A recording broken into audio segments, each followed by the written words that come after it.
If you drive often enough, there is a very real statistical probability that you have shared a highway with a nuclear weapon.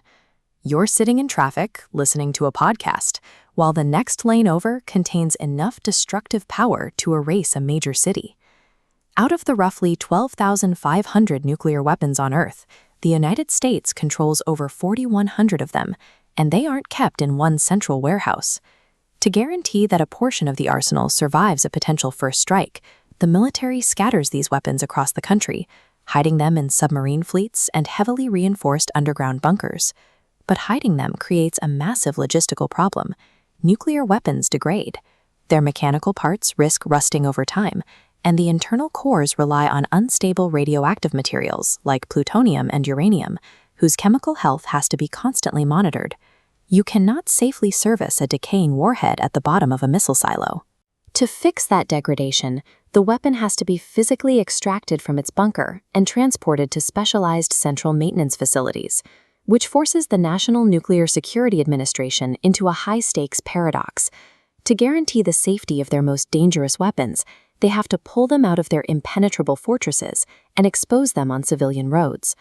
When one of these weapons hits the highway, it travels inside a convoy. To the untrained eye, it looks like a standard military transport, a long line of trucks and escort vehicles.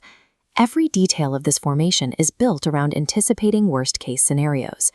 If an attacking force decides to ambush the payload, their first move is usually to jam communications, isolating the guards from the outside world.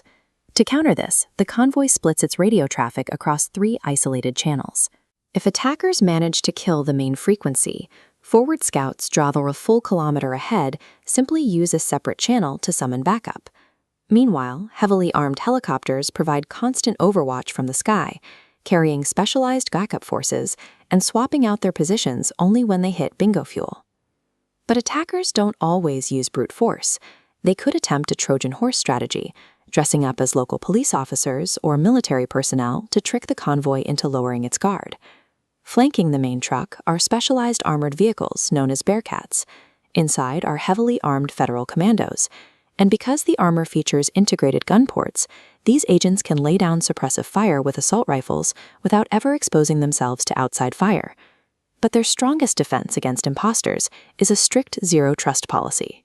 Even if an approaching vehicle has police sirens and badges, the guards will not allow them near the payload until the command center verifies perfectly matching encrypted passcodes.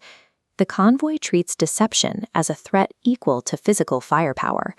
They build a psychological and electronic wall long before an attacker ever gets within striking distance of the main truck.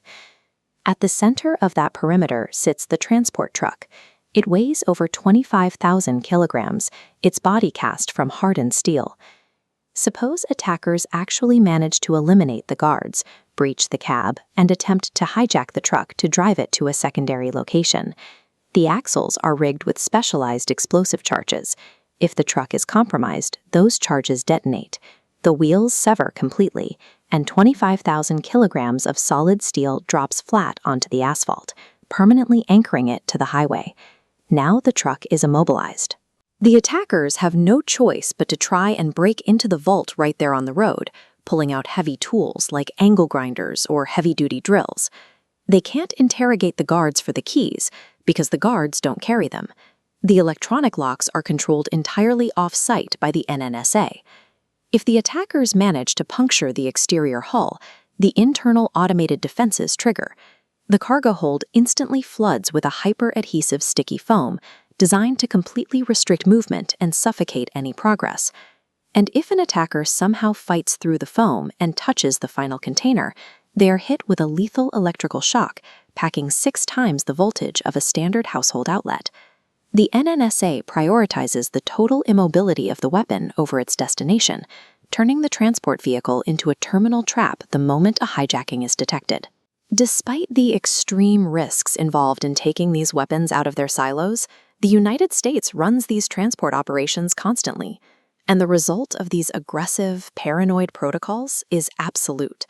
Throughout the entire history of the United States, there have been exactly 0 nuclear weapons lost or stolen during transit, which means this high-stakes security ballet is happening flawlessly, day after day, directly in plain sight.